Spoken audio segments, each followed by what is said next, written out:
You either live by the gun or you die by the sword.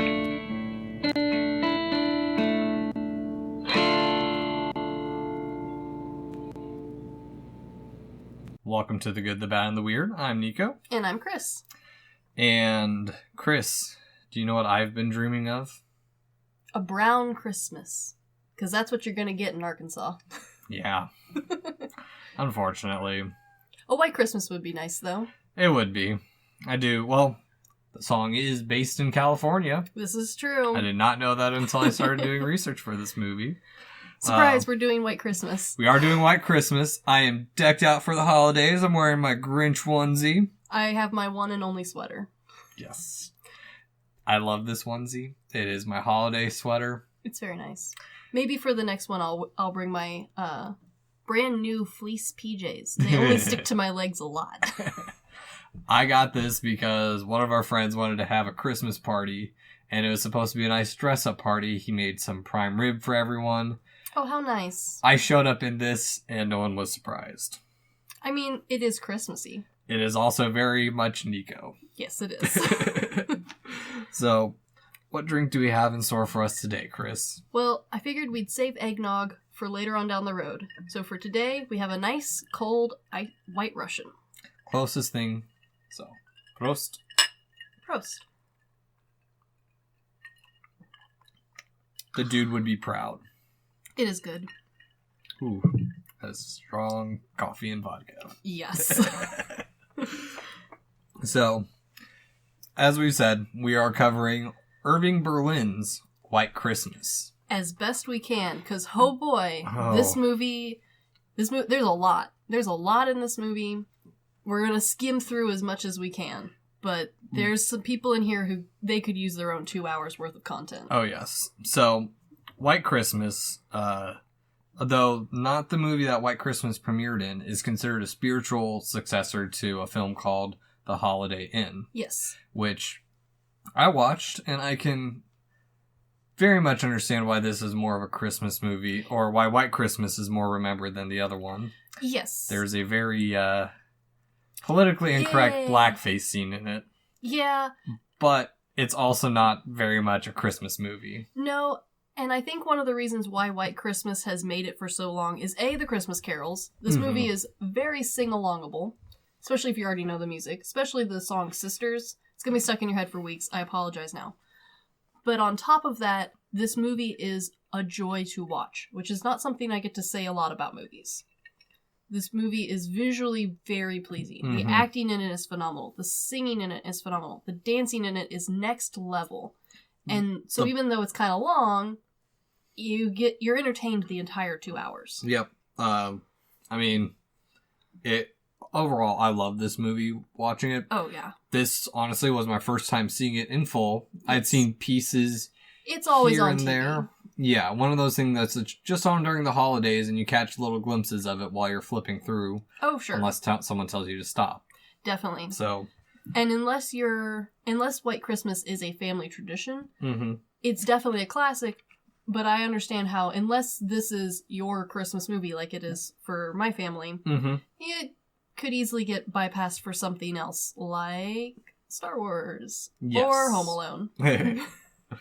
So, released in 1954, this movie still plays off the post-World War II nostalgia. Very heavily.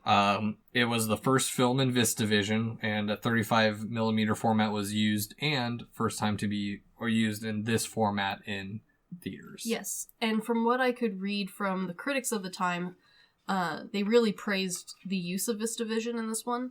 This movie is very heavy in the dance department, and they said that this was a really pleasant way to watch it because it managed to capture and then show all of the movements very clearly. There wasn't a lot of blurring. It was something that they didn't really have beforehand.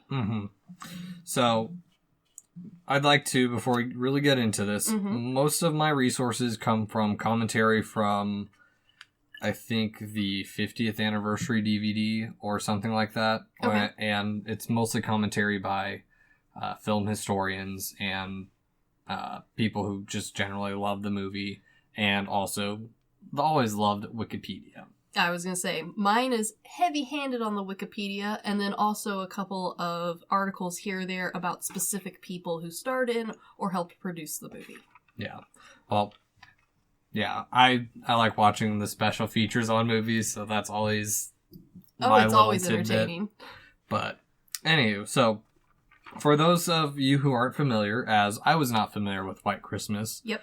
the basic story of it is these army buddies, one saved the other in a war, Yep. or during World War II, Mm-hmm. and they were both singing acting group during World War II, but also well, I wouldn't say acting group, they just teamed up for like a holiday when their general was leaving. One of them was a well-known, I think, kind of vaudeville-style character, and then the other one was an aspiring sort of person. Yes. So, Danny Kane's character, who is the one who saves Bing Crosby's character. Yes. And Which, so, not gonna lie, that's honestly how I remember them for most of the time. I know they say each other's names, but it's been so ingrained in me, everyone calls him Bing the entire time. Everyone calls him Danny. The entire time we talk about this movie, that's probably how I'm going to refer to them. And so he goes, and they end up, after the World War, becoming a duo. And while they're touring, they get a letter from an old army buddy. And he's like, hey, my sisters are also in the biz. Come check them out. Give them some pointers. But the sister song. have they been bamboozled? Of course they have. The Hayes sisters bring them there just to get tips, or one of them brings them in. Yes. And tries to get them... They're hoping to get either some pointers or even signed on to their act. And so, while they're there, they're tricked into... Or, not really tricked. They are seduced. One of them is seduced into going to Vermont to an inn that's... the sisters are going to be performing at for the holiday season. Yes. And when snowy Vermont. And snow. And so when they get there, they find out that there's no snow. Yep. And the inn is struggling now because they're banking on this holiday being the whole snowy. point of the inn, I think, was supposed to be like, think real old school Christmas. Jingle bells, sleigh rides, skiing, cuddling up by the fire, and if it's 70 degrees outside, that kind of ruins your business. Yes. And so, while they're there, they find out that inn is run by their old general. Yes. The one that they loved so much from the war. So dearly. They sang a whole song about him. And so, now it's up to them to... save the inn! Yes. Just in time for Christmas. And then, of course, old school movie style, there's misunderstandings, there's love, there's complications. It's a whole fiasco filled with song, dance, and some light comedy. Yes. Very, very much so. Very much a classic musical. Definitely. And I think the reason why it's a classic musical is because the music / the musical part of this was all written by Irving Berlin, who...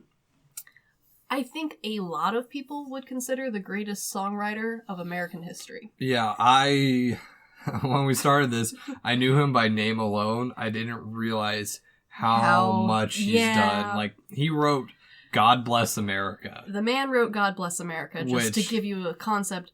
And even if that doesn't necessarily narrow it down for you, he's also done quite a lot of other pieces. Yeah. So... I actually do want to go into a little bit about Irving Berlin before we do a deep dive into the movie, just to talk about how prolific this man was. Oh my goodness. He is the embodiment of the classical American dream. Oh, for sure. He was born Israel Isidore Berlin on May 11th, 1888 in the Russian Empire. Yep. He had a 60-year career. It's estimated he wrote 1,500 songs. Yep. 20 original Broadway shows. Please note the songs and the Broadway shows don't overlap. No. And 15 Hollywood films. Yes. Some of those do start to overlap. The songs and the films do. A good example is White Christmas. Like, also I didn't realize he wrote, Put It on the Ritz. He did. He wrote that song, which, if you don't recognize it by name, if you listen to it on YouTube, I guarantee you've heard it. Mm-hmm. As well as Cheek to Cheek. Which everybody knows. And Happy Holidays. And my favorite, Anything You Can Do, I Can Do Better. I did not know that. I quickly glanced through his songs because there was so many of them. There's an unnecessary number of them. And then a lot of his musicals, I would even argue most of his musicals, have turned around to become classic musicals. Yes. I believe he wrote Annie, Get Your Guns, but let me double check that. Well, while you're looking that up, his songs did reach the top of the charts 25 times. Yep.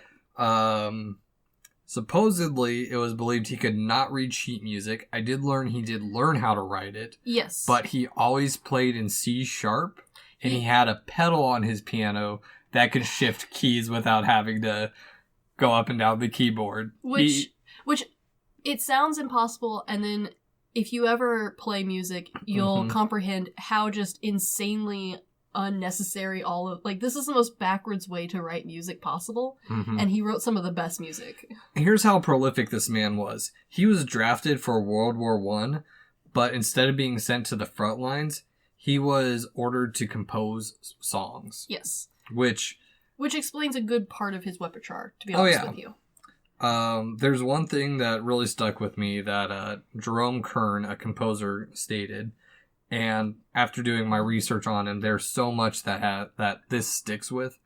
Irving Berlin has no place in American music. He is American music. Oh, for sure. For absolute sure. And honestly, the music in this musical, there's not a single song that falls flat.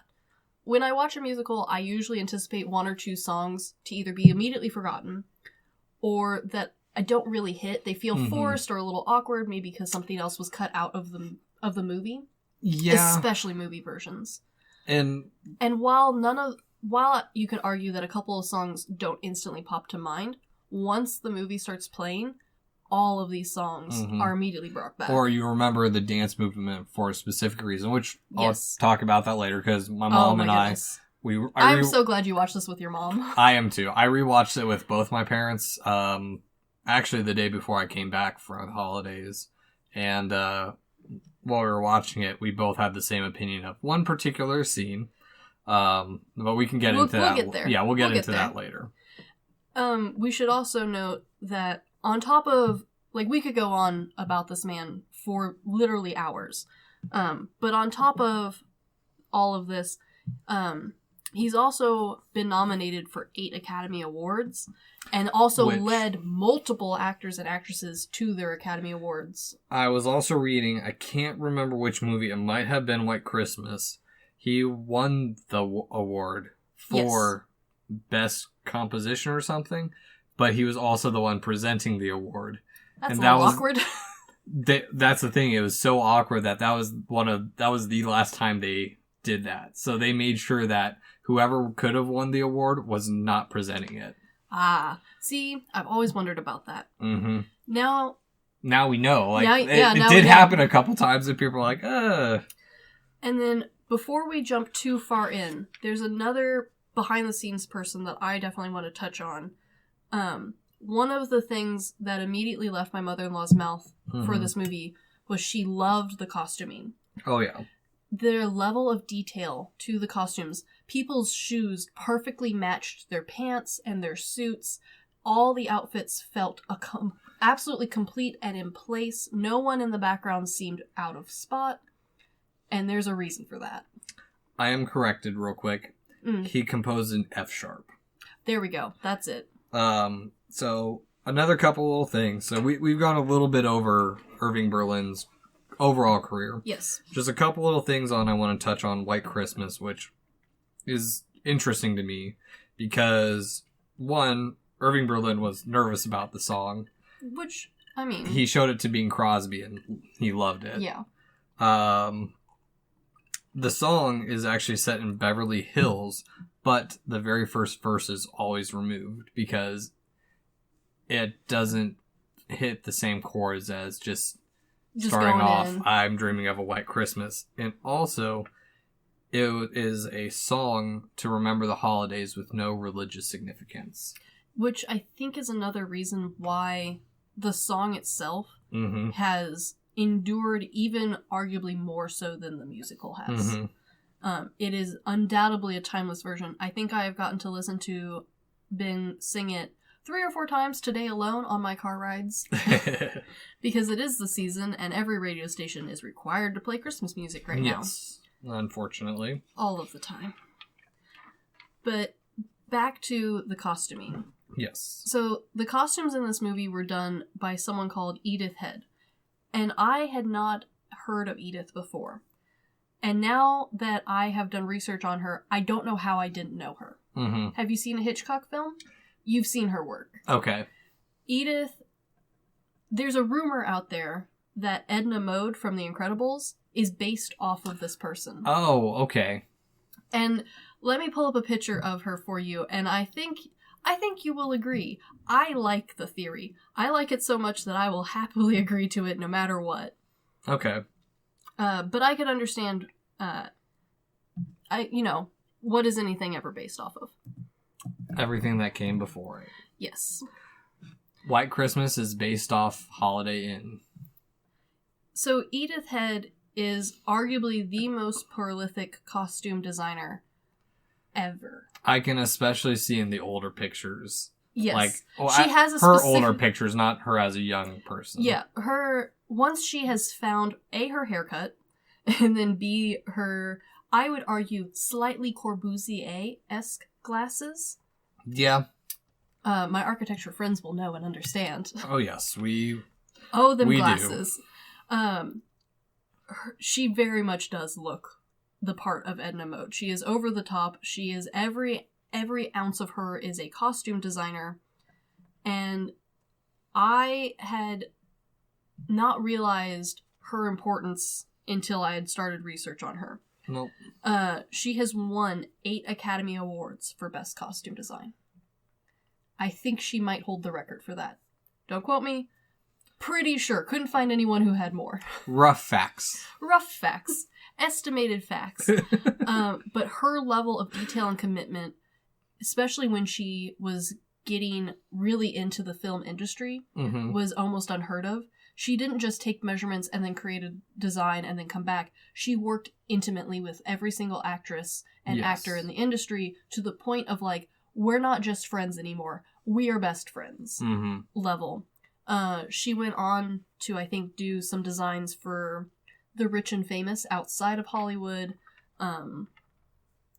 Honestly, if you've seen a movie, you've probably seen her work. She is incredibly prolific. Yeah. No, I'm sure I've seen her work. Yes. I'm just not. I just don't know a whole lot about fashion design or. And that was the weird part to me is I like fashion. I'm new to the fashion world. Mm-hmm. I hadn't really comprehended the level of detail and effort she put in. Mm-hmm. She worked a lot with Audrey Hepburn. So have you seen a dress that Audrey Hepburn's been in? Edith probably designed it. And I believe that includes Audrey's little black dress that everyone remembers her in. Mm. That was all Edith. Yes, I have. Audrey Hepburn is... a classic beauty. Yes, she is one of my all-time favorites. She is a lot of people's loves. Yes. But, I mean, yeah, the costuming's fantastic. The music's fantastic. The music is amazing. Mean, there is so much to this movie. There is layer upon layer to this movie. Because not only is the music wonderfully written, which, as we've seen, especially more recent musicals, I think, you could have beautifully written music without quite hitting the same wow factor as this movie specifically did. Yes, and that's an interesting thing, too, with, like, we can talk about it later, but, like, The Greatest Showman from last year. That is exactly the film I was looking at. And the upcoming Cats. 2 completely different musicals. Cats, okay. Cats has a special place in my heart. I think it deserves to have some backstory given to it. I do not think the movie was necessary. No. Well, we'll get there. Yeah, we'll get there. Eventually, we're going to cover Cats all by itself. Don't worry. I love Cats. And there's a reason for it, and that's because I started with the Book of Poems. Yes, as you have informed me it is. Yeah, I don't know why no one else knows that it's a book of poems. Mm-hmm. It makes so much more sense now that you know it's just a book of random poems, doesn't it? Yeah, no. Well, actually, I have no clue. I have no reference for Cats other than the commercials they had for the Broadway show where they had the box feet. Fair. Okay. Yeah. But, so, a little bit about this film is... there was a lot of planning for the movie itself. Yes. It took a couple years to get going. Mm-hmm. Originally, in place of Danny Kaye's position, it was originally given to Fred Astaire. Which would have been an amazing contribution as well. It was supposed to be his third movie with Bing Crosby, kind of some unofficial trilogy. Yeah, but I understand why they wanted that. I've seen the two of them in their other two movies. And there is a huge, wonderful dynamic there. Mm-hmm. Well, the thing is, Fred Astaire said he was too old for these roles. And that's why he stepped down. And honestly, now that I've seen the dancing that's required for this, I can understand why. It's an intimidating piece to perform. Yeah, he was getting on in years and he... And the other thing to note, especially nowadays, I think it gets overlooked. We tend to film things in small segments now. You don't have to memorize an entire song. You don't have to memorize an entire dance. You can break it up and take lots of shots if you need to. Not back then. Most of the dance was shot in one go. Especially with new technology like VistaVision, all of that stuff was done in one take because it was expensive to produce like that. Very. And that was one thing, is that there was a lot of rehearsal and planning given to this movie before they even got into filming. Yes. And then I think the role was then passed on to another actor whose name unfortunately escapes me at this exact moment. Yes, and he got sick right before they could show. Yeah, or they could start filming. Man, that sucks. But to be honest with you, I'm very happy that Danny got the role. Mm-hmm. One of my notes when I was researching Danny, because he was another person who I knew, I'd seen his work before, I didn't really know much about him. One of my notes is, I cannot summarize this man. Danny was an incredibly...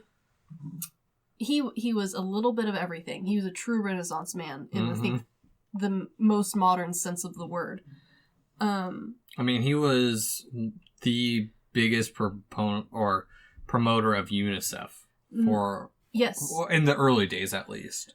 He was the big celebrity. If I'm not mistaken, he was given a French Legion of Honor for his work with UNICEF.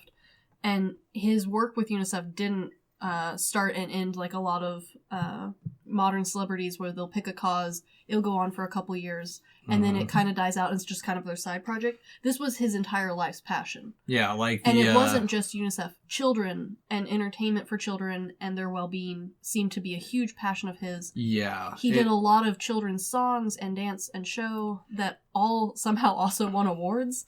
It reminds me of the opposite, or...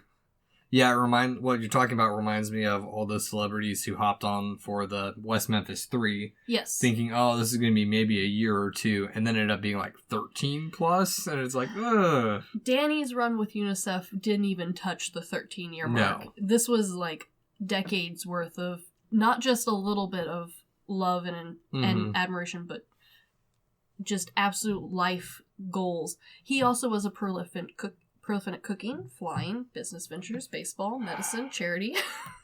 What did the man not do is a better question. Exact. I don't know. There's so much. He was... I knew him from his dancing and his singing, mostly. That's what I remember him for, because that's the movies I grew up watching him in. Mm-hmm. I've since gotten to see some of his comedy skits. He's hilarious. And I understand why, at his time, that was what he was most known for, was his comedy. Yeah. And so there's so much. Like we could do an entire spotlight series on every single person in this film, which is part of the reason why I picked it. We could do it for Bing Crosby and Danny Kaye, Rosemary Clooney, yes, aunt of George Clooney, yes, and Vera-Ellen. weren't in much more after White Christmas. This was kind of the peak and almost the end of their careers. This is true. They were in other things. Yes. I wouldn't say quite as ferociously so.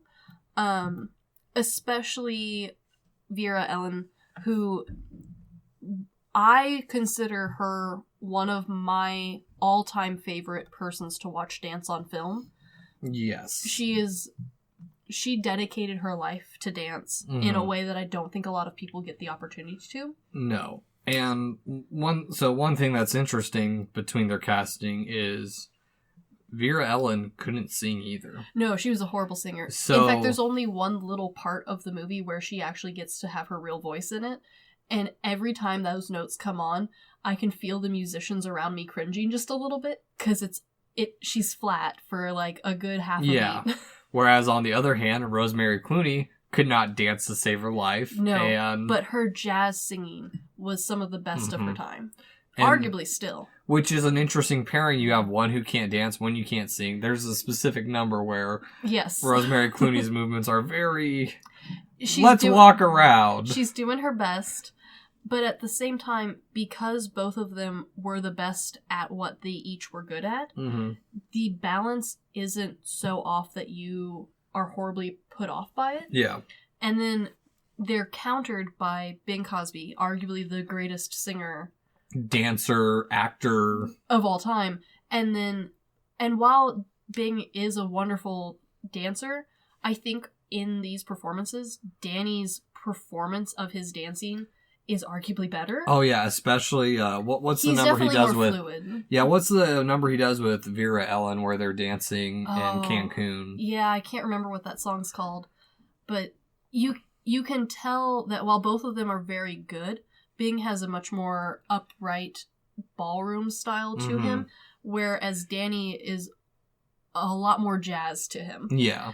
And because you have the two dynamics of the greatest singer and the greatest dancer of both male and female counterparts, all four playing arguably the starring roles of the movie, this movie is at all times entertaining. Yeah.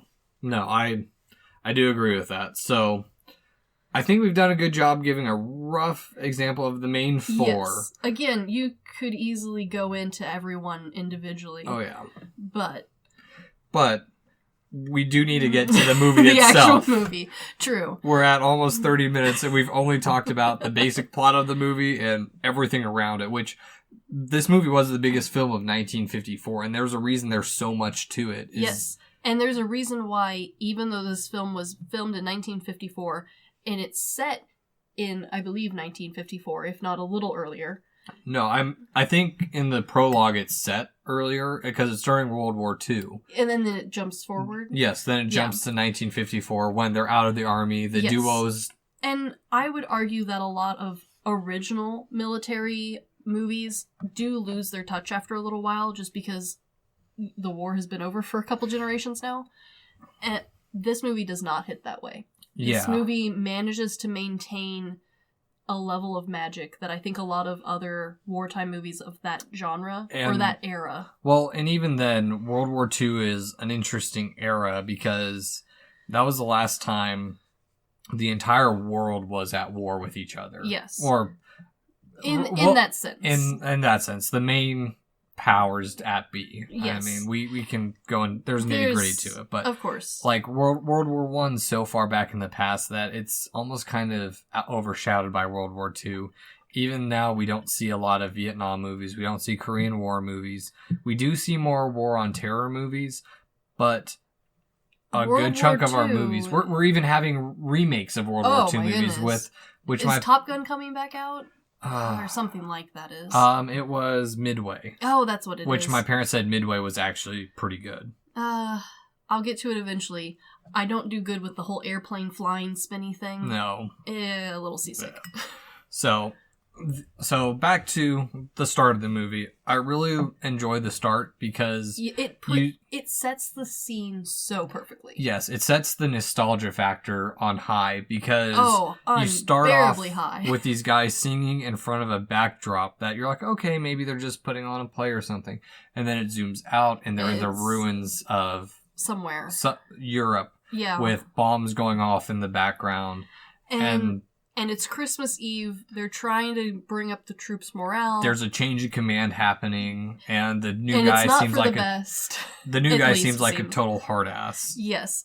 And on top of that, their current major general, who seems to be a very loved person. He gets a whole song of The Old Man, which now I would argue is a song that, like, yes, it was in a Christmas movie, but I have heard the song played as a round song just out and about. I wouldn't say it's repeated and remade, but it is kind of like Old Friends, New Friends holiday song.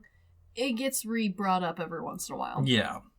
And so, in this, as I mentioned earlier, Danny Kaye's character saves Bing Crosby's character from bombing, because as the night goes on, the fight comes to them, and they're bombed, and a wall's about to fall on him, and he saves him. Danny gets hurt, and he kind of like, hey, I have a song that you can work into your act. Yeah, it's a very charming way to bring these two characters together, and then we're flash forwarded to them becoming a successful duo, and something that I think Bing's character was hoping would only be like a one-show sort of deal turns into a lifetime's side-saddled with this person. And you can tell very well, and I like the dynamic a lot between these two characters, because I'm not a huge fan of writing styles where both characters hate each other, it's all just an act, and they've spent so much time together that it's all come to ruins. You can tell that while they do get under each other's skin, they are truly best friends. Yes. No, and it's this interesting duo because we're all... So by the time we're introduced that they're these successful actors, or stage performers, that's right, because they're not movie actors, they're stage performers. I think somewhere between Broadville and Broadway. A touring act. A touring act, a lot of song, a lot of dance. At some point there's some canes and some tap dancing. Yeah. And Danny's character is very much... He's almost fatherly in this, where he's he's being obnoxious, trying to set up his army buddy with someone he can settle down with. Yeah. And I also like that, and we've talked about this in the past, Christmas movies require some level of family nostalgia for a lot of the classics anyway. And that's how this movie weaves it in. Yeah. It's not necessarily straight on a family or any of that sort of dynamic. And arguably, the love interest it's there, but it's a roundabout carousel sort of story. I'll get to that in a minute. So they're on so from here, there was a failed hookup attempt. He keeps trying failed matchmaking. Yeah, he keeps trying to get his friend to at least go on a date with someone. Generally a stage performer as well. But that's who they're hanging out with. That's what they work on.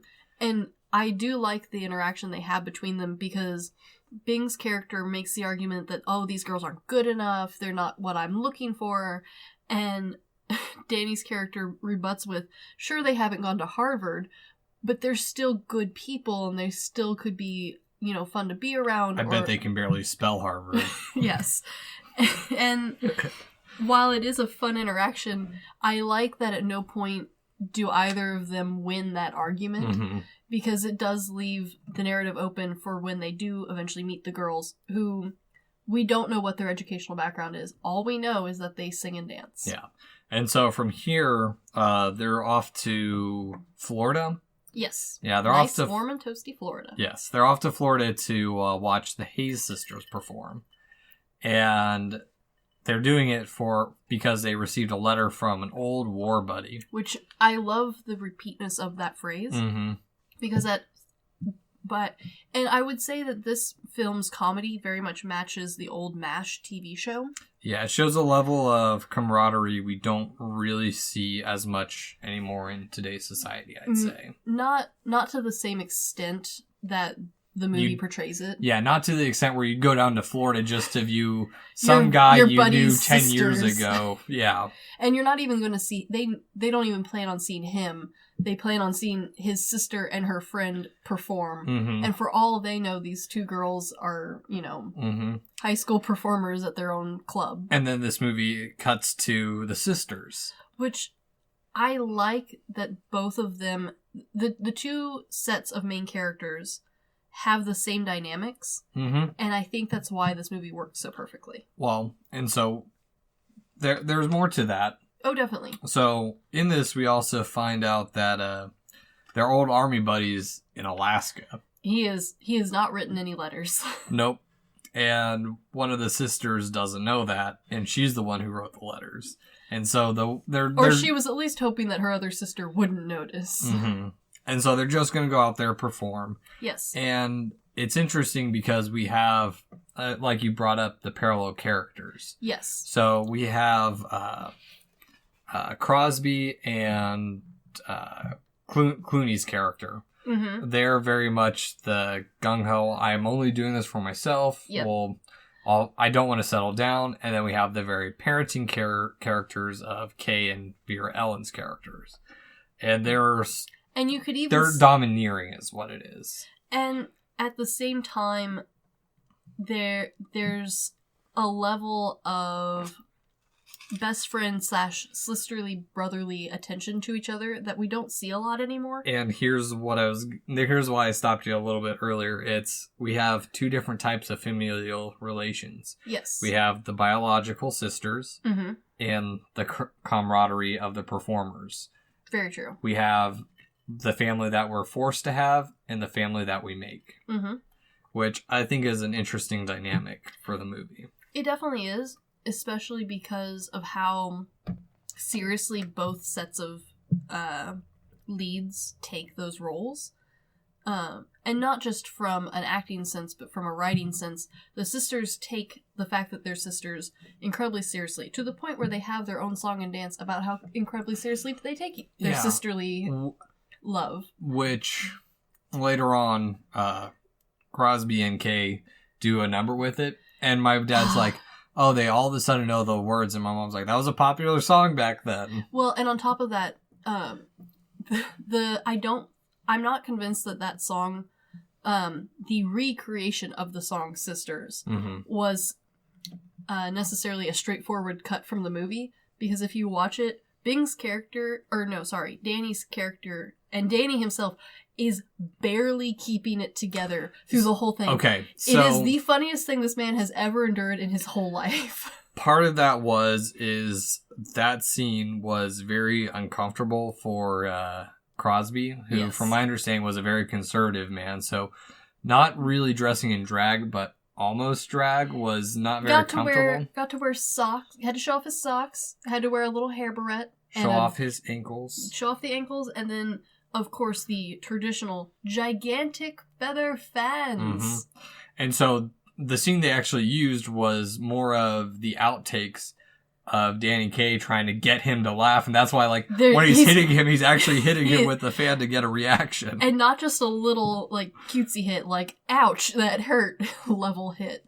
And because the cut that we are seeing is Danny having the time of his life, and Bing hating every moment of it, that scene is iconic and absolutely wonderful to watch. It is hilarious, especially because I think it works even better because we just watched the correct way that the song... Hi, Hobbs. Poor thing. Hey, Tubby. We got to watch the correct way that the song is supposed to be performed, with the full dance and the feathers and the choreography. And then we get to see the boys' rendition of it, which is hilarious. Oh, yeah. The not so conditioned or rehearsed. Not rehearsed, but still well performed. Yeah. And so... And then on top of it, do they actually sing it? No, they lip sync it to a recording of the girls, which makes it even funnier. Which both recordings was Rosemary Clooney harmonizing with herself. Understandably so. So a little bit before this, we jumped the gun a little bit. Hi. You're so cute. Rosemary's character is in the know that Yes. they're basically there under false pretense. And she is not happy about it. No, she's not. And she would much rather conduct her business straightforward and honestly. Which she does with Crosby's character. Yes. And as we see Vera-Ellen and Charlie. As we see Vera-Ellen and Danny Kaye's character dancing off, I think they're having a good time when really they're butting heads because... Yes, and I appreciate the level of head buttery at the beginning of this movie. And I don't know what else to call it, because especially modern movies, especially modern Christmas movies, it always starts off with the main characters hating each other and then eventually falling in love. This one does the same trope, but there's a reason for the displeasure between the two groups. Yeah. And it's not just a little trifle thing, it's a big moment. Yeah. This is the girl's career on the line. This is the boy's career on the line. They really don't want to mess this up. But at the same time, if both of them are true to their word and good, they could be a really big act. Yeah, and I have it written down, sometimes risky moves are worth it. Which, as we see, this pays off for them because both men... They take a lot of risks in this movie that are arguably not the smartest business choices. They do. They help the girls escape who have a warrant for their arrest for burning a rug. The old rug routine. Okay, this is arguably the one joke in the movie that has not aged the best. It makes me think of old Adam West Batman. Yes, it does. Oh my God, Robin, you got drugged with Cataclaw. Yeah, yes. It's definitely an older joke, but because of the movie's settings and how into the movie you get, it's not the worst thing, but I will say that's probably the one joke in the movie that I had to sit there and think about, mostly because I had to think about who would be burning rugs. Again, back in the day, fire hazards were much more real risk. Everything caught fire back then, apparently. According to our architecture classes. Well, and this was the height of the modernist movement, so... Exactly, and back then, smoking was good for your health. So... 9 in 10 doctors recommend Marlboro. Exactly. So, back then, I think fire was a much more real hazard, and so having a burn on the rug was a much easier thing to pin on a random person. So, much easier thing to pin on a person. Where nowadays, I think it'd be a little harder. So, I think this is the one and only joke. Despite the number of World War II and Army jokes, I think this is the one and only joke that I had to think about for a hot minute. Yeah. And even then, I didn't have to think about it too long. I appreciate it. I just barreled past it. I'm like, all right, whatever. I guess that's something back from the day. Burning rugs, well, I guess that was common.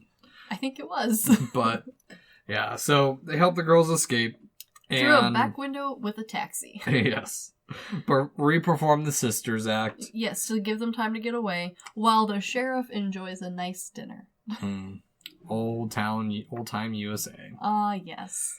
And so, Crosby and Kaye hop on a train, and Kaye has given away their tickets to the girls.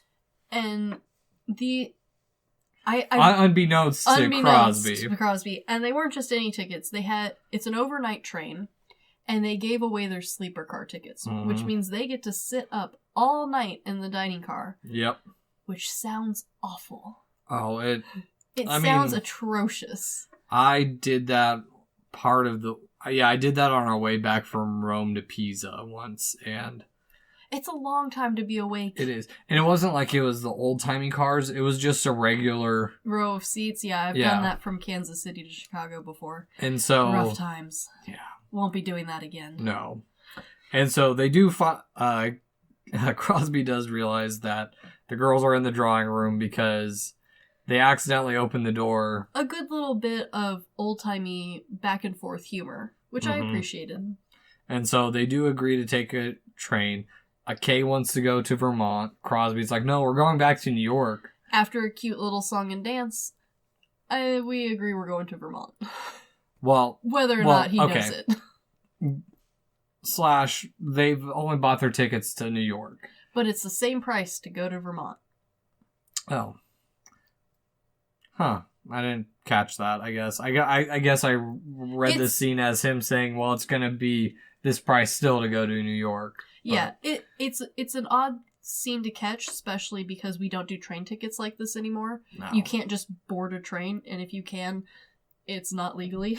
Yeah. So it was a weird little tiny bit to catch, and so it's understandable why this is the one little stretch of scene where the most confusion, I think, can happen. Mm-hmm. And so, on their way to the dining room, or the dining car, the door to the cabin that they're supposed to be in opens, and the Hayes sisters are in there, and Crosby doesn't notice, and they go to the dining car, and he bitches and complains for a bit, and then he realizes, oh wait, there's 2 blondes. You didn't. And then so... Which I appreciated, especially because, and my mother-in-law pointed this out to me, I believe it's Rosemary. She's not naturally blonde, but back then everyone was turned blonde for Hollywood. And so it was very funny, especially because there's a scene a little earlier when the men first lay eyes on the woman. They're commenting on the color of the eyes of the beautiful woman they're looking at. They're brown. No, they're blue. Brown. Deep blue. And so... Yes, blue. And and I always thought Rosemary's character looked a little off. And I think it's because she's blonde in the movie.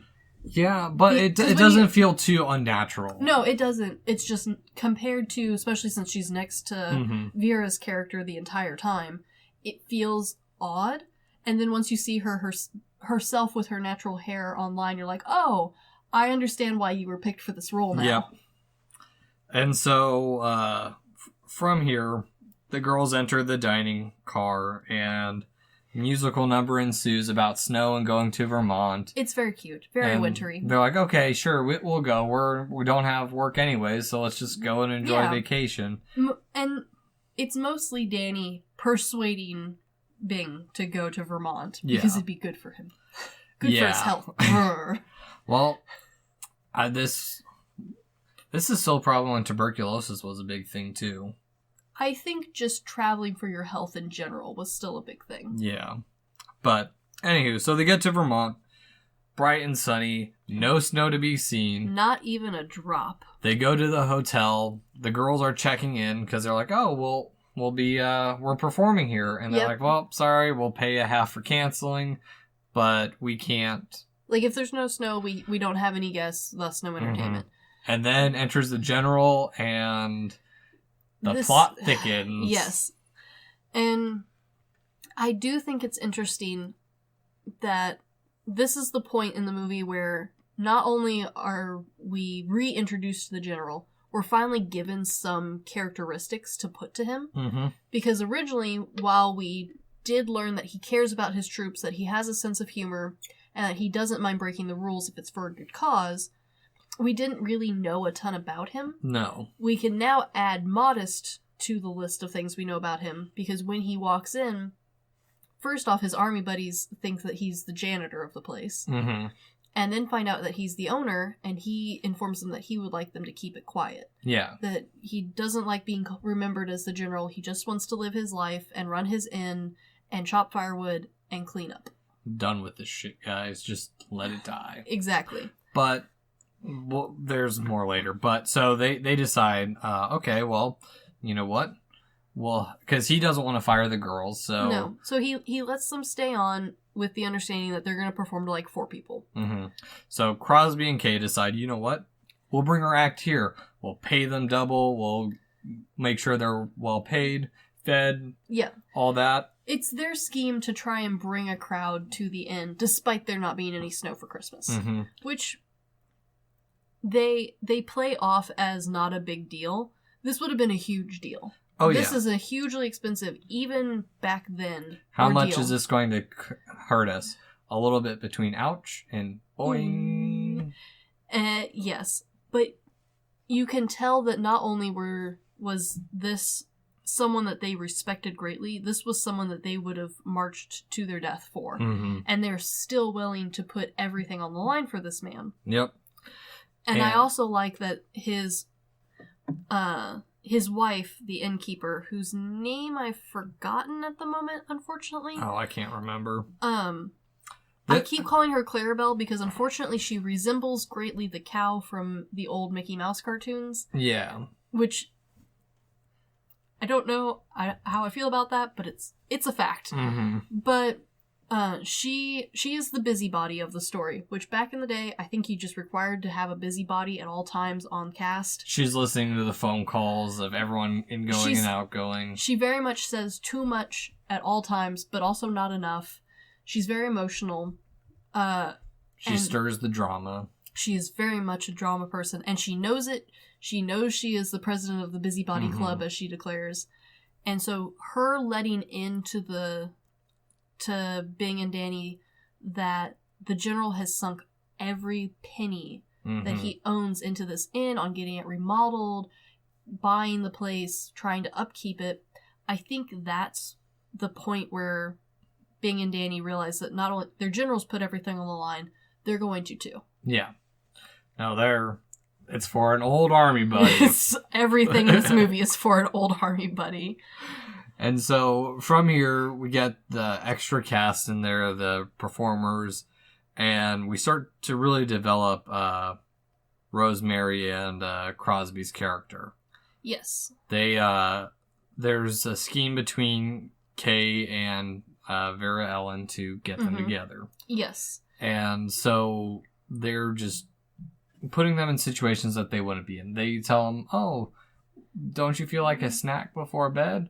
Oh, aren't you hungry? Don't you need this? And, And it's a very clever setup, which is fun because while the two of them are busy setting their essentially brother or sister up, they are forced to then hang out because that's their excuse for why their brother or sister can go hang out with the other person. But there's also a romance developing between them. They had eyes on each other to begin with, and this is one of the storytelling keys that really pops out to me is Danny's ability to voice crack on demand.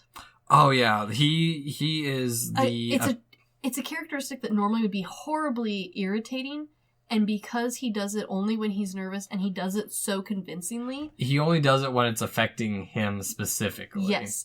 And because of that, it's a wonderful way, like a tell, to show when the character is truly nervous or uncomfortable. And because of that, it suddenly becomes a very endearing quality. Yes. And also, at this point, we're kind of given filler music numbers. A few, but I would argue some of them are still classics. No. They've just been lost to time a little bit. No, I do agree with that. I just feel they're there to fill time a little bit and show off the dancing and singing because very much this so. is a musical. This is a musical, and I think when the musical was first released, I think those numbers would have been much more impactful. Well, they're a little dated now. They also had to add musicals when it was actually released for the stage because there's definitely too much dialogue in between scenes for a traditional musical. Very much so. This is definitely a film first, musical second. Well, and also at this time, when they're starting to rehearse, we realize, okay, Rosemary Clooney really can't dance. She's wearing a very tight sequin dress, which there are so many sequins. Again, the costuming in this movie is detailed beyond belief, and unless you notice it, I think it would go undetected, which is the point of good costuming, I believe. Yeah. But don't quote me on that. I don't know. But even then, like, the choice of costume in that scene was... It was very purposeful. Yes, very much so. She's wearing this tight cocktail dress. No, not cocktail dress. Evening gown, I would call it. And she does a couple kicks. She walks around. She looks cute. She does the jazz hands. Yep. She does her part enough to make you feel like she's included and part of it. And then the focus shifts to... Vera-Ellen? Vera... I've been saying it right this whole time. I'm doing good to get Bing correct and not call him Bring. So... Vera-Ellen. Yes. And so her costume is drastically different. She's got a unitard / corset thing going on. I would call it a long-sleeved turtleneck unitard. Okay. If that's a possibility. But at the same time, that allows her legs full movement. She's not constricted to a dress or even like a skirt. And when they say legs for days, what they meant was Vera-Ellen's legs for days. Mm-hmm. Because not only is she dancing, but she's tiptoeing around all of the other dancers. Which in the background to these dancers are some people who later on became incredibly big themselves, including some of the stars of West Side Story. Okay, which I haven't seen. We'll get to it. I know more musicals from when I worked on the stage and stuff, but not... I was going to say, West Side Story would have been a hard one for some high school and middle school plays. Okay. So, anywho, this number is beautifully done. It is gorgeous, and the transformation between everything was so beautifully done. One of my favorite things is Vera-Ellen walking down those stairs. Oh my goodness, yes. Fearlessly, like, I can barely walk downstairs normally. She's doing it very choreographed, and then they toss her down the stairs. Yes. My father-in-law had a great quote. He goes, he reminded me of the phrase during this dance scene, whatever the men do, now do it backwards and in high heels. Because that's very much what she does during this dance scene. Oh no, it's impressive. Like it's horribly impressive. Not only is she dancing up and down a set of stairs, at one point she is thrown down the set of stairs, in which at no point does she seem to flinch or break a sweat that someone's going to catch her. Also, someone's carrying her up the stairs at one point too, and then she backflips down the stairs at one point. It's an incredible display, and then even when she's not being tossed or thrown around, she is pinpricking her way through all of the different men's feet and getting her leg up in front. It's an incredible display of dancing skill. And we see a similar dance moves with her and Danny Kaye when they're in Florida. Definitely. And honestly, that dance too is fantastic because we have... And it's one of the few spots in the movie where you get to truly appreciate the fact that they took these dance scenes in all one take. Because at the very end of the Florida dance scene, you can see her slightly trip over Bing's foot. Yes. And she keeps going like a champ. I did notice that. I will say, I don't think the Florida one was done in one shot. It was because if anything, it was done in two because they pan over to them on the boat. Definitely, yeah. I would agree with that. And then then they jump onto the yes, glide thingy. I don't know, slider thing. Slider. Yeah. If anything, though, it's definitely a lot longer than I think we're normally used to seeing done. And at no point does she seem to be breaking a sweat or even remotely losing her place or tripping, which is incredibly impressive because the amount of feet that she is navigating is a lot. And so we can go on and on for the costuming, the dancing. We spent enough time on that in the beginning. The costume in that scene, so good. I want to be Jokers.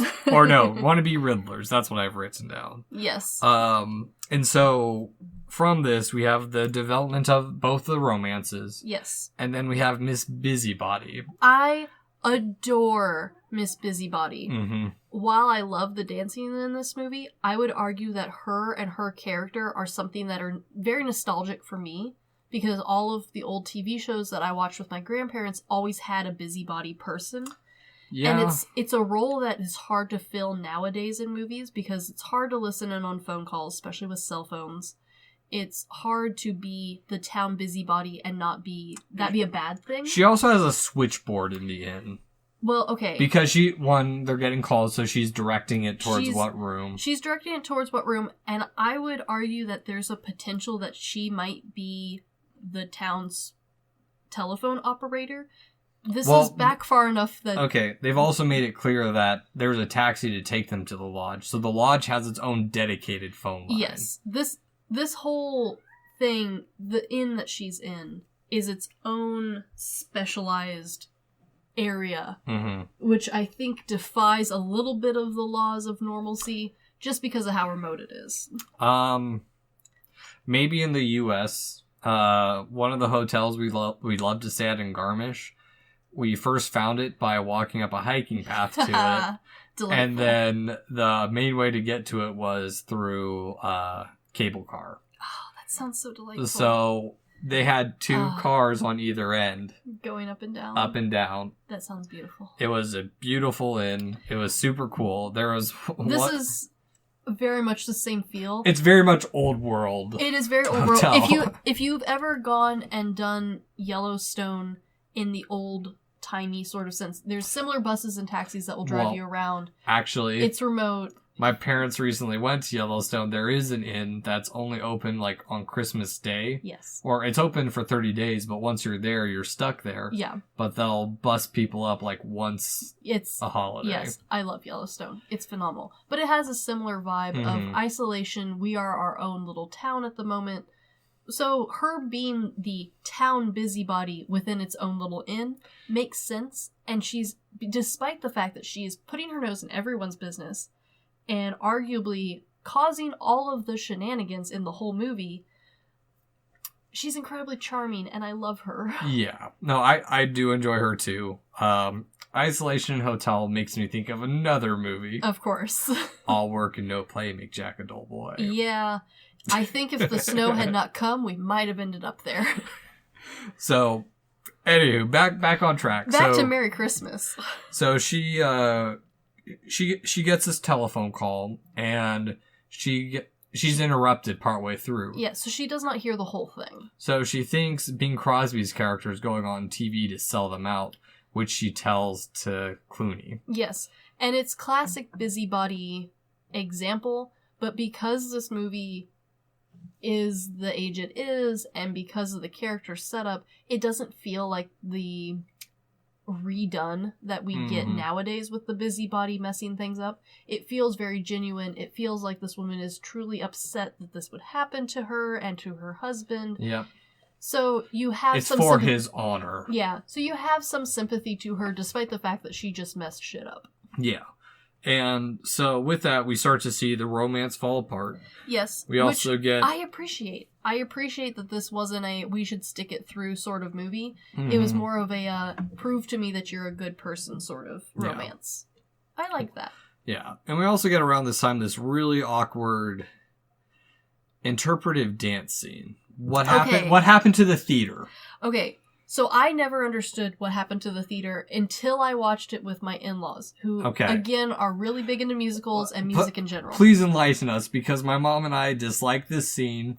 I understand. I like the song. Yes. Don't get me wrong. I just don't like the dance number. It's this very weird, abstract... Yes. And I've never understood interpretive dance. Like, I can understand, like, I love surrealist paintings and impressionism because there's a thought of logic behind them, whereas I'm sure there's something in interpretive dance, but go ahead. Okay. Sorry. So and like, I could be wrong, because again, this is family rumor, but this is from people who are in that genre and love that sort of topic. It's interpretive. It is interpretive. So from what I understand, this song was specifically written and performed as a criticism to modern musicals and modern dance. Okay. Because if you notice the characters in the background, the entire point of it is that no one's truly dancing. What happened to the theater? No, everyone's just doing choreography, which when you're at the level of dance that these people are at, this isn't choreographed anymore. This is them dancing and you gave them what to do or where you want them to go sort of situation. Okay. And so this whole little snippet, not even just this song, but the entire portion right here where, as a theater group, they're being allowed to experiment, is legitimately the theater group and Irving getting a chance to show off and create something to think about as you go. We've gotten used to choreography in movies and in musicals. We've gotten used to the costuming being bland or non-rememberable. We've gotten used to the idea that everyone is in a certain spot at a certain time, which is the complete counter-argument to White Christmas itself. Yeah, where it's supposed to feel natural. I mean, it's rehearsed. It's very rehearsed. But I would say at the same time, there's a level of skill there that isn't present in what they're calling choreography in theater. Yeah, it's a very... I would say White Christmas is a very interesting musical, and I'll go into that a little bit more when we're done. Yeah. Because there is a topic I really want to discuss after we talk about the movie itself. Very much so. So, But that's kind of, I believe, where that not even just that song, but that whole little middle bit. Okay. That's kind of what they're trying to... They're jabbing fun at the industry. Okay. That makes a little bit more sense now why it's there. And it's weird. I'll give you that. It's a weird placement to put a criticism. It is. It feels a little bit like filler. It kind of is. But at the same time... For me, a lot of the dance and numbers for this one feel filler. But I can explain that later. So from this, they divide... Kay and Vera-Ellen's character devise a plot. Okay, we're going to bring them even closer. We're going to say we're engaged. And their thought process here plays wonderfully off the character tropes, because they recognize that both of those characters are the mother-hen sort of character, and that they don't think either of them would be comfortable leaving them on their own. Unless they had someone else. Exactly. Which is a little bit more of an old school concept, but I like it. It works. It feels genuine in this instance. Yeah. No, I know a couple people where if they were living alone like I have, I would be more worried for them. Yeah. And at the same time, because this is done in a brother-sister sort of mother-hen instance, it works. Yeah. And so... the relationship falls apart. Mostly because they don't know that one of the characters is mad because she thinks that the other one is cheating out his old general, and the other one doesn't know that she's mad. There's a lot of confusion. And I think we both talked about it before we started recording. Bitches jumping to conclusions. Oh my goodness. The amount of jumping in this part of the movie specifically could have won someone an Olympic award for long jump. If Rosemary Clooney's character had just... said what she was angry about at any point, the whole thing could have been cleared up and explained, but she did not do that. Instead, she gets angry, and she decides that now that her sister's taken care of, she's going to get her own gig in Florida. She's going to leave. Or New York or something. She's leaving. New York. She's going back to New York. She's got a job at a club. So she just hops on a train, lights a letter to her sister being like, bye, bitches, and leaves. Which... honestly leads to one of my favorite numbers in a song, because Crosby's character is like, okay, you know what? Because he's learned their scheme. He's like, you guys screwed this up royally. I'm going to go fix it. Don't do anything while I'm gone. Yes. And so he goes out, and she's singing a song at the club, Love, You Didn't Do Right By Me. Which, honestly... is probably my favorite song in this. It's a solid song. It's a good song. I mean, I love White Christmas too. But as a standalone song, White Christmas outside of the holidays loses its nostalgia. It definitely loses its magic. This song, however, I think could stand pretty much year round. Oh, yeah. And so he's still trying to talk it out. And she's like, I don't want to hear it. Leave me be. She very much is one of the characters who holds her anger in. She doesn't want to talk about it. She just wants to be left alone to do her thing. And normally that sort of behavior really irks me. Yeah. But because this character has been set up to show that that's what she prides most is truthfulness and honesty from her very beginning. Oh, yeah. It doesn't feel like her being bitchy. It just feels like her standing up for her own morals. Yep.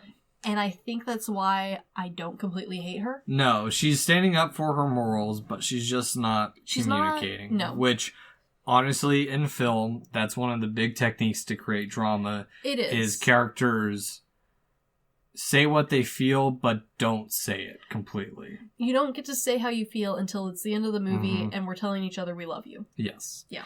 And so, Crosby's character goes on a talk show urging, hey, we're doing this event. All the while... the general's daughter's keeping him off the TV because it's not his just favorite the general's talk show. Daughter. Danny gets to do an entire bit where he's pretended to fall down the stairs and is forcing the general to walk him around the barn outside so that he can't see the TV. Help!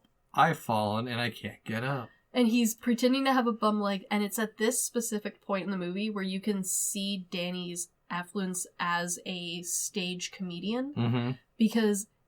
While this part wasn't supposed to be the center of focus, it's supposed to be being on asking for the troops to come support their old general, Danny's performance is absolutely hilarious. Oh, yeah.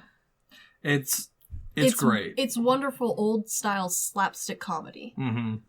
And so, in this broadcast, Clooney's character sees that he's not trying to promote the show. He's just, hey... He's just trying to get some old friends together to show the general how much he's appreciated. Yeah. That, hey, we have people who can come and stay. They'll pay for the tickets. This will keep the inn going. At least a little bit.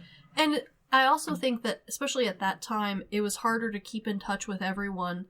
And it's well shown in the movie that these men were all thought of each other as best friends and brothers. Oh yeah, because none of them knew that he was working there or that he owned the place. And I mean, I grew up with that too. I mean, you probably did too. I know you live closer to family, but yeah, we were lucky that way. But I, on the other hand, I grew up in a military family where I lived away, and we were lucky if we got a call once a month. Yeah, and so the time period makes this newscast feel very genuine, and also the men who come through, you get to see them come off the train. Yeah.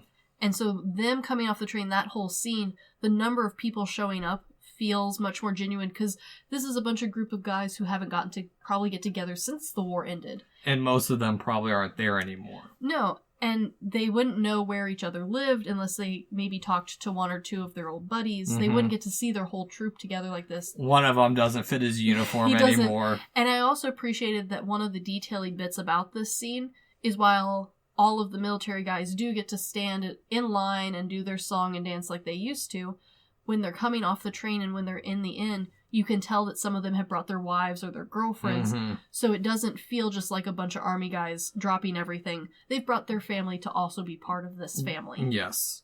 And one thing I appreciate about this movie is how it ends. Yes. It doesn't end with a super patriotic thing. Yeah, the patriotism's a big part of it. We haven't hit the Vietnam War anti-patriotism movement. And I would argue that this movie in particular manages to make the patriotism feel, I think, the way that our grandparents remember patriotism. Mm-hmm. It's yet to be tainted by conflict or opposing opinions yet. Mm-hmm. It feels very genuine and wholesome and complete in this movie. And so it doesn't feel like an odd or sore thumb throughout the movie. Yeah, whereas... It doesn't feel forced, I guess. No, it doesn't. It's very much a pre-Vietnam War film. Yes. Because my dad was telling me he remembers when he first joined, which would have been in the 80s, we were still having that anti-patriotism. Because he did a parade in Texas, and he remembers getting spit at. Yeah. And I mean, this is... It's not new, but I would say that the end of World War II, the style of patriotism is something that we don't get to see a lot anymore. Well, and especially because White Christmas, it's not the... It is the whole plot-driving device, but it's not the forefront. No. And because of that, it feels timeless. Yes. And how they end it is they bring it back to dreaming of a white Christmas. Yes. Not only they're dreaming of home, they've reunited with their love interests. Yep. And we've had the whole number, I wish I was back in the army, how much life was simpler.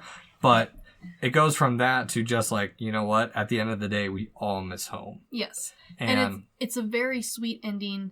We do get our white Christmas at the end. Mm-hmm. We do get our Christmas visuals, which is always wonderful and sweet. I can't remember who it was, but at one point watching this movie, someone mentioned, oh great, now they're all snowed in. Which was... all work and no play. All work and no play, but... Red rum. I think because of the way this one ended, it ended in such a way... It ended in that classical musical way, if that makes sense, where everything has resolved for the most part. We don't have any loose threads. We don't have any unresolved questions. Nope. It's a complete solo experience, which I think makes for a great musical. Oh yeah, no. And even with the filler musical moments, it definitely has them. All musicals do, I think. At the same part, it's one of those ones where it feels natural. And that's one thing I wanted to talk about is, like, what happened to musical films. because this is what musicals wish they were. Mm-hmm. Well, here's my thoughts with that. So, musicals were a huge part of the start of film. Definitely. Especially when sound was introduced. The Jazz Singer was the film that introduced dialogue.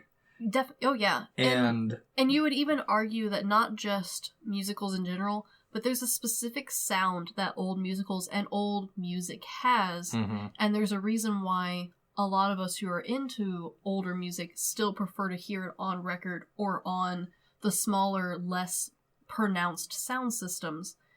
And it's because that's how it was meant to be enjoyed. Yeah. And this musical really embodies that. Well, and I mean, even then, in the intro of our podcast, I put a little bit of a vinyl track sound to it. Yes. Just to give it that feel. And with that, it's kind of this reminiscence of how things were. And with the musicals in general, even in this time frame, they were popular. Like, I mean, we had The Wizard of Oz. Oh, my goodness. Not just that.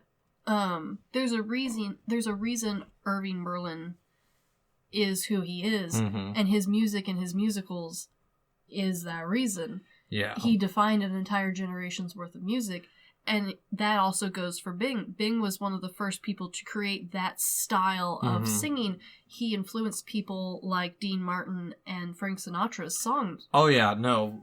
From what I've read on Crosby is he was the OG. He was almost where Berlin was the composer and he was the voice of the composer. Very much so.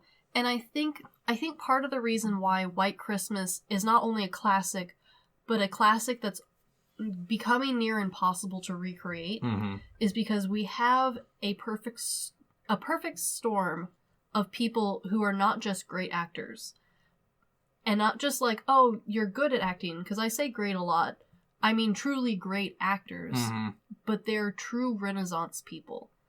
And they're Renaissance in the way that they are not just good at something, they're great at everything they touch. Well, and we've honestly seen more of a separation. There's been a rift between the theatrical world and the acting world. Truly, because I think musically wise, we still have wonderful and even groundbreaking musicals.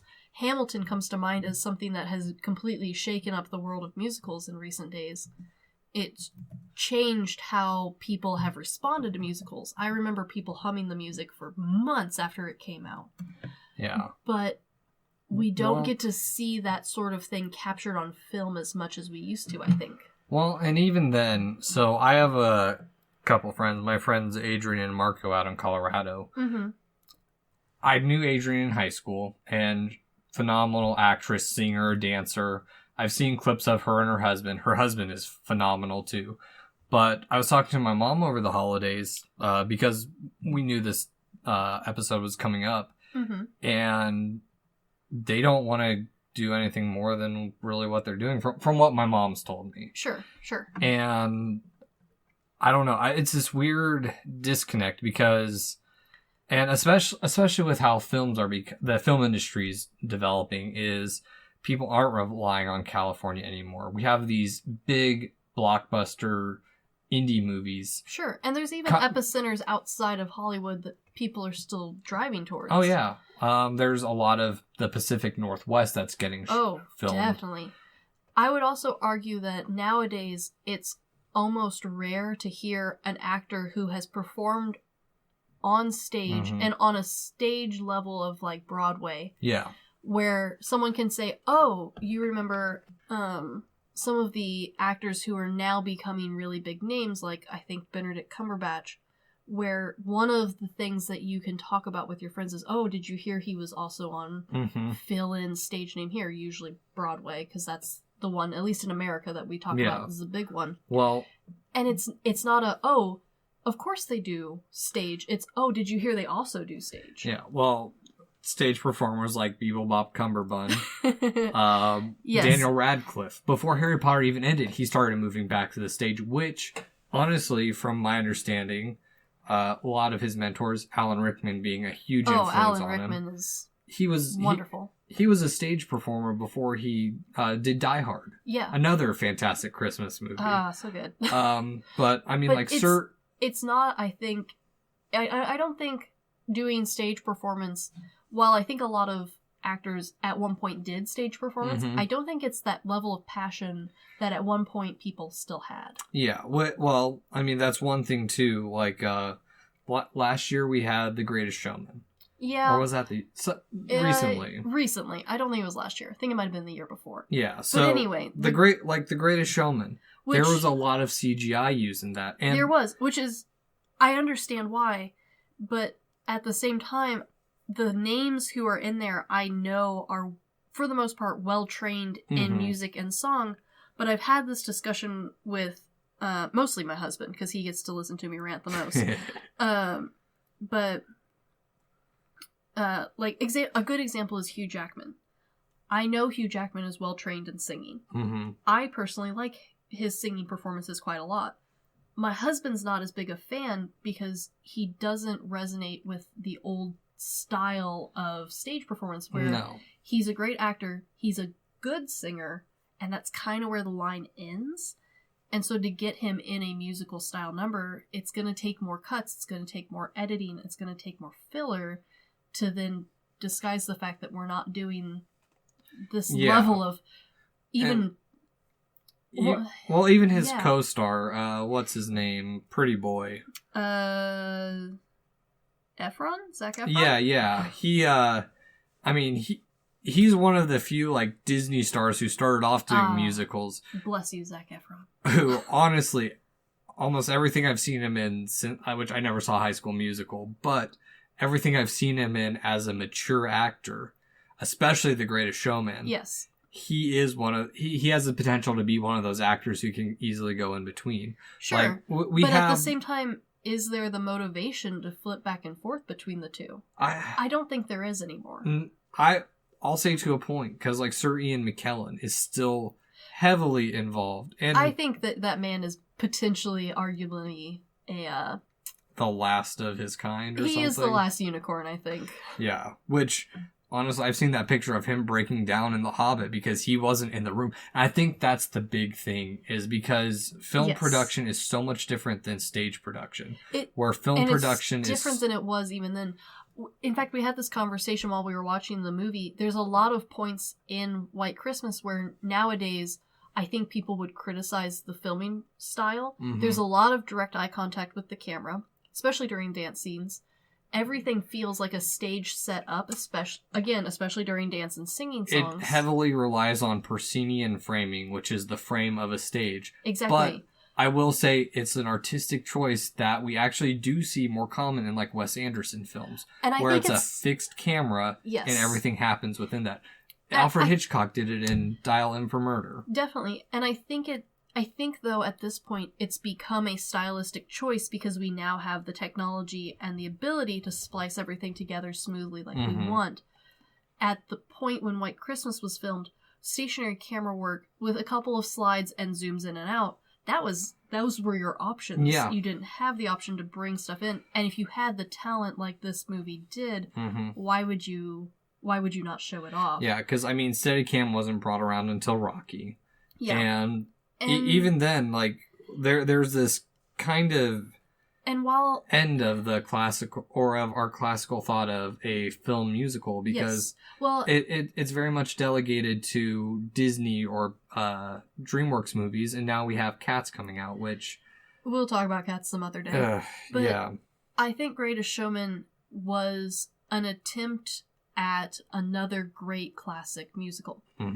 I liked it. I thought the music in it was fun. I thought the dancing was fun. However, at no point did anyone's dancing wow me. And I have seen White Christmas for 27 years now.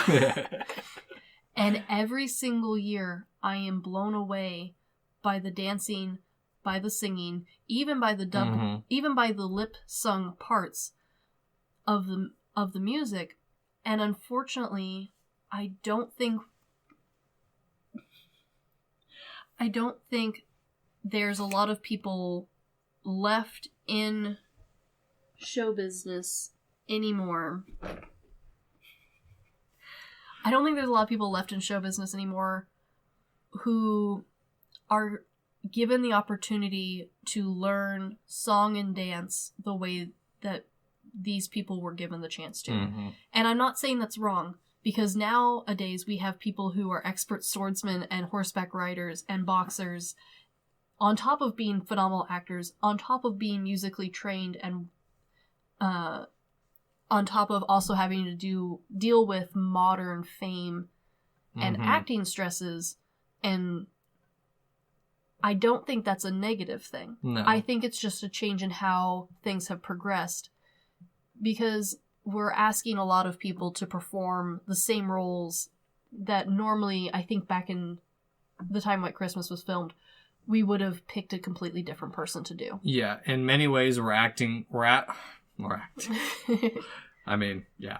But we're asking people to be Renaissance men or women, whereas nowadays we're more geared towards a specialization, which as architects are falling into that issue of what's our purpose anymore, as everything's become specialized, and architects have traditionally been generalists. Yes, and I don't think it's necessarily a bad thing, because we've gotten actors and actresses like Hugh Jackman who have put on some of the best performances I've seen on screen in recent years, and they've managed to flop between things like Wolverine and Les Mis, which are completely... I would not have normally assumed that someone can do those sorts of acting limbos, I guess. Yeah. Which is incredibly impressive, and we've also been given people who now get to fulfill roles like superhero roles, like Hugh Jackman. Unfortunately, he keeps popping to mind, mostly because his face is on my screen at the moment. He's also one of the recent ones who's been so diverse in what he's done. He has, and unfortunately, as much as, and I think there are some who are returning to this Renaissance style, especially with seeing more actors and actresses from Britain rising up and becoming not just big, but globally big stars. And well, even with the rise of CGI movies, such as Frozen, I won't mention Cats, but Frozen being the biggest one recently. Yes. I mean, I saw Frozen for the first time 2 weekends ago. Sure. And honestly, the story was good, the acting, like the voice acting was good, the animation was solid. Yeah. But the singing and the songs, those were really what made the movie. And I can understand why kids were so drawn to that. And I remember very distinctly when the first movie came out, and the comprehension that this was a revitalization of the epic song in mostly the Disney world and the animation world. But I think whatever happens in one genre will translate to another. And so while I think we haven't quite hit the peak of the Renaissance that the 1950s and 60s had for the Renaissance era person, I think we're coming back around to it. It's finding the right niche. It is. Very much so. I mean, I've seen movies with musical numbers, mainly Bollywood movies, where that is a staple. If it's not, well, I've actually seen like one Bollywood movie where there's not a musical number in it. Sorry, I'm wrong.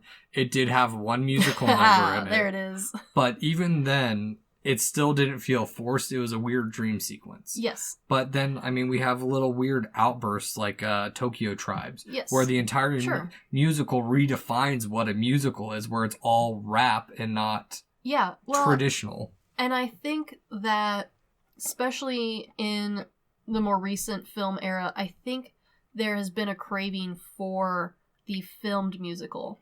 Because we definitely strayed away from that for a while. A lot of musicals were only live. If they were filmed, it was much later on in their life as a musical. Yeah. And it was always kind of like a second thought sort of filming. Whereas I think people are asking for musicals more and more, and I think we're slowly getting them. And Disney is providing them a little bit with their live action remakes. Disney is, and then I've also seen I've been starting to see a resurgence of old loved musicals coming back into people's just general topics of conversation, like Grease, like Cats. As weird as Cats is, we'll go see it. I'm. We don't have to talk about it immediately, because the original version is weird, but a joy. I'll hold off my thoughts because we'll get there. I'll try and go on with a blank mind. But also with musicals, again, like Alexander Hamilton, I think we've finally reached a point where we're getting both the audience who craves true musicals once again, and also the talent to put it on. The last great one I can think of is Sweeney Todd. The stage performance of it, I don't think the movie quite did justice to. Okay. It's a lot grungier and disgusting, but I think the approach that they took made it more approachable for a lot of people, and I think was a lot of stepping points for people re-loving filmed musicals again. Yeah. Which I understand. At one point, film musicals weren't good. They just weren't. It was more fun to watch them live. Yeah, but it was more rewarding to watch them live. But they were the thing of the time, and it's what translated because back in the day when film was becoming popular, it was cheaper to go to a movie than it was to go to a play. And I think we're finally coming back around to the point where, yes, a lot of us can now afford to go see plays and musicals live again, but we miss having a big summer blockbuster style musical, and so I think it will come back around in the next couple years. One I haven't seen yet is La La Land, which my mom apparently really loved it. So I think the beginning of things like La La Land and The Greatest Showman are the start to those becoming back into popularity. Okay. And so while we haven't hit that yet, looking directly at you, Cats, you disappointing child, you, but I think we're getting there. I know the craving and hunger is there from the audience. Now we just need to wait for the industry to catch up. Yeah, or someone to make something that breaks out from the rest and holds its own. And I think we'll get there. Yeah, I think really what we're waiting for is a movie that stands alone as a movie that's not based on any plays and I think so. Breaks tradition just in the right way. And I think we're really close to getting there. It's just not there yet. No. So, Chris, in conclusion, what would you rate White Christmas? White Christmas is easily a 10 out of 10 in my book. I don't care if you're not a Christmas person. I'm not. I would watch this movie literally any time of the year. If you're not a musical person, too bad. Yeah. I like musicals. I don't live for musicals. There's a lot I haven't seen. There's a lot I don't really like. This is one of the few ones that I enjoy from start to finish. Yeah. Now, as someone not growing up with this movie, I don't have nostalgia goggles that I can put on. Fair. I thoroughly enjoyed this film. The choreography, the acting, the dancing, the singing, everything of this movie was fantastic. Yes. Even if you're not watching a Christmas movie, or if you're not watching it for the season, it is a nostalgia trip. If you're missing family, this is a movie to watch. Definitely. I think this is one of the ones that if you manage to catch it on TV, because I do think it still comes on TV pretty regularly, this one's worth sitting through. Yes, this is definitely, as we talked about in our Spotlight episode, this movie is a family movie. This movie is definitely a family movie. It was great when I watched it by myself. Yep. And I say it's equally, if not greater, watching with close loved ones. Definitely. That's the important part of the season, and the general message of these kind of movies is it's to bring each other together, and it does it in a not sappy Hallmark manner. Very much so. Very much so. Yeah. There's a reason why even me with my low standards truly puts this movie on another platform. Yes. So, anywho, this has been The Good, the Bad, and the Weird. Thanks for listening. Peace.